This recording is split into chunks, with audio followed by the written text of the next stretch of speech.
여러분 안녕하십니까? 이어서 경남 소식입니다. 3년 전 경남 혁신도시에 입주한 국방기술진흥연구소가 최근 핵심 부서를 대전으로 이전하는 방안을 추진하고 있습니다. 경남의 주력인 방위산업 육성 노력에 찬물을 끼얹는 일인데다 균형 발전에도 역행한다는 지적이어서 작지 않은 파장이 예상됩니다. 보도에 박기원 기자입니다. 3년 전 경남 혁신도시에 둥지를 튼 국방기술진흥연구소입니다. 경남 혁신도시의 세 번째 입주기관인 국방기술품질원 부설기관으로 방위산업 육성의 핵심 연구 기능을 맡고 있습니다. 그런데 최근 상급기관인 방위사업청이 국기원 일부 부서를 올해 상반기 대전으로 옮기는 방안을 추진하고 있습니다. 해당 부서는 함정과 항공, 무기체계 등의 개발 가능성과 경제성을 평가하는 획득 연구부입니다. 대상 인원은 49명, 연구소 정원 320명의 14%에 달합니다. 하지만 이 과정에서 경상남도나 진주시와 협의는 없었습니다. 방위사업청은 획득연구부가 선행연구기관으로 대전에 있는 방사청이나 군과 협조할 일이 많으며 효율성을 고려해 이전을 검토 중이라고 밝혔습니다. 국기원의 인력 이전은 이번뿐만이 아닙니다. 국기원은 2년 전 혁신기술연구부 인력 30명을 대전으로 이전시킨 사실을 경상남도에 사후 통보했습니다. 국기원처럼 수도권이 아닌 지방으로 직원들을 이전시키는 경우 혁신도시법이나 지침에서 예외가 적용됩니다. 다른 기관들의 추가 인력 유출이 우려되는 이유입니다. 경상남도는 연구 인력 유출에 반대 입장이 분명합니다. 경남의 주력인 방산 생태계 구축에 노력해왔고 방산부품 연구원 설립에도 박차를 가하는데 이 같은 연구 기능 빼가기가 찬물을 끼얹는다는 겁니다. 우리 도가 주력 산업으로 밀고 있는 산업입니다. 2차 공공 이전에도 이게 영향을 미칠 거기 때문에 우리는 어떠한 방법인지 이전하는 건 안 된다고. 진주시도 이번 주 국토교통부를 방문해 이전 계획 철회를 요청할 계획입니다. 진주 상공회의소도 1인 시위와 반대 집회를 예고하는 등 방산 연구 인력 유출에 따른 파장이 커지고 있습니다. KBS 뉴스 박기원입니다. 지난 9일 국회를 통과한 우주항공청 특별법이 어제 국무회의에서 의결됐습니다. 최상목 경제부총리는 어제 국무회의에서 우주항공청이 대한민국을 우주 강국으로 만드는 데 중추적인 역할을 할 것이라며 조직과 예산 확보 등의 차질이 없도록 각 부처의 협조를 주문했습니다. 과학기술정보통신부는 다음 달까지 법 시행령을 마련하는 등의 절차를 밟으면 우주항공청 개청을 5월 말로 예상하고 있습니다. 진주시와 통영시가 지난달 말 대한민국 문화도시 후보지 13곳에 포함됐는데요. 올해 연말 최종 지정을 앞두고 어떤 사업을 준비하고 있는지 두 도시의 계획을 진정은 기자가 취재했습니다. 진주시의 문화도시 핵심은 인근 시군과 함께 문화와 관광, 경제를 잇는 광역권 문화관광입니다. 남강 기업가 정신의 길은 진주 승산마을과 의령 솥바위, 산청 덕천서원과 합천 뇌룡정 등 5개 시군이 문화관광 상품을 공동 개발합니다. 보부상 시장길은 진주와 사천, 남해의 전통시장과 자연 관광을 잇고 차문화 명산길은 진주에서 사천 다솔사, 하동 차시베지까지 연결하는 공동 상품을 개발합니다. 또 문화기업가를 육성하는 강주 문화상단과 옛 진주역을 거점으로 한 문화자산 중개, 남성당 한약방을 활용한 문화인 연결 등을 추진합니다. 진주뿐만 아니라 인근의 시군 같이 합심을 해서 협력하는 광역형 문화관광 로드를 형성하기에 충분한 그런 환경이라고 생각을 합니다. 통영시는 조선시대 삼도수군 통제영의 12공방을 중심으로 문화도시를 만들 계획입니다. 나전과 소목, 소반 등 12공방 공예품을 산업화하고 현존하는 장인과 무형 문화재를 젊은 디자이너와 연결할 계획입니다.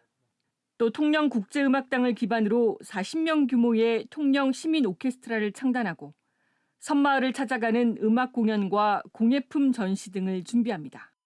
12공방이라는 어떤 그런 거는 통영만이 가지고 있는 문화입니다. 12 프로젝트를 좀 활용을 잘해서 우리 대한민국에서 통영만이 가지고 있는 유일한 그런 사업을 전개를 해볼 계획입니다. 문화체육관광부는 13개 도시의 추진 실적을 심사해 올해 말 대한민국 문화도시를 최종 지정합니다. 지정된 문화도시에는 3년 동안 국비 100억 원을 포함해 최대 200억 원이 지원됩니다. KBS 뉴스 진정은입니다. 설을 앞두고 곶감이나 나물 등 제수용품 수요가 늘고 있습니다. 이 가운데 강정이나 떡 같은 가공식품은 재료의 원산지가 어딘지 더 꼼꼼히 확인하셔야겠습니다. 원산지 표시 위반 단속 현장을 김효경 기자가 다녀왔습니다. 장날을 맞은 한 전통시장입니다. 좌판에 놓인 곶감, 원산지가 표시돼 있지 않습니다. 어디 거예요? 국산이에요? 또 다른 가게에서도 국산이라고 판매하고 있는 곶감을 사봤습니다. 하지만 이 곶감들, 꼭지가 둥근 국내산 곶감과 달리 꼭지가 사각형 모양입니다. 중국산 곶감입니다.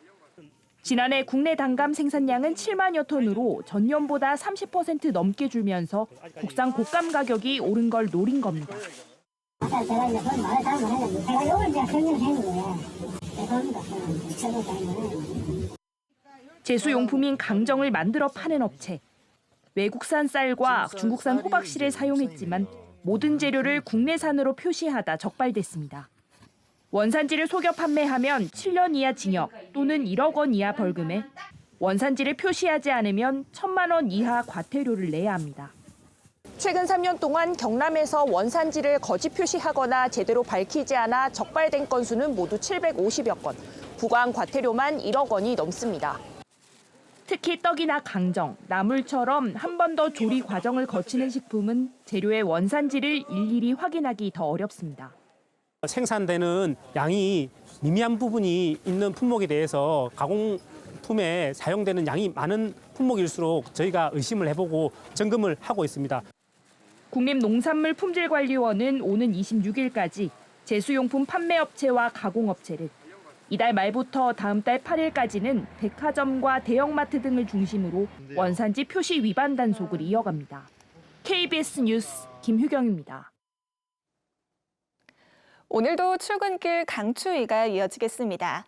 현재 기온 창원이 영하 8도, 의령이 영하 7도를 보이고 있는데요.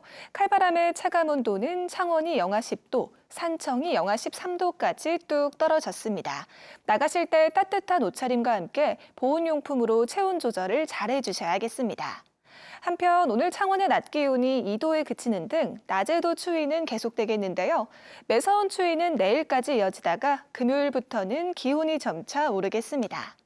오늘 우리 지역의 하늘 구름 많다가 차차 맑게 드러나겠습니다. 다만 곳곳으로 강풍주의보가 발효 중인 가운데 순간풍속 초속 20m 이상의 강한 바람을 주의하셔야겠습니다. 자세한 지역별 기온 살펴보겠습니다. 현재 기온 창원이 영하 8도, 창녕이 영하 7도를 보이고 있습니다. 한낮에는 창원이 2도, 의령이 3도로 어제보다 2에서 3도가량 높겠습니다. 서부 지역도 진주가 영하 4도, 합천이 영하 5도로 출발하는 아침이고요. 한낮에는 진주가 3도, 함양 영하 1도 예상됩니다. 해상에서는 남해동부 먼바다에 풍랑경보가 내려진 가운데 물결이 최고 5m로 매우 거세게 일겠습니다. 해상 안전사고에 각별한 유의가 필요하겠습니다. 모레부터는 기온이 점차 올라서 주말에는 예년 수준을 회복하겠습니다. 날씨였습니다. 경상남도가 간병비 부담을 낮춰주기 위한 365 안심병동 사업에서 올해 30여 개 병상을 추가해 전체 414개의 병상으로 확대 운영합니다. 경남에서 전국 최초로 도입한 365 안심병동 사업은 24시간 공동 간병 서비스로 취약계층 등이 15일에서 최대 50일까지 이용 가능합니다. 경상남도는 지난 한 해 환자 만여 명이 안심병동을 이용하는 등 큰 호응이 있었다고 설명했습니다. 낙동강유역환경청이 경남과 부산, 울산 등 5개 광역자치단체에 올해 국가하천 유지보수 보조금 277억 원을 지원합니다.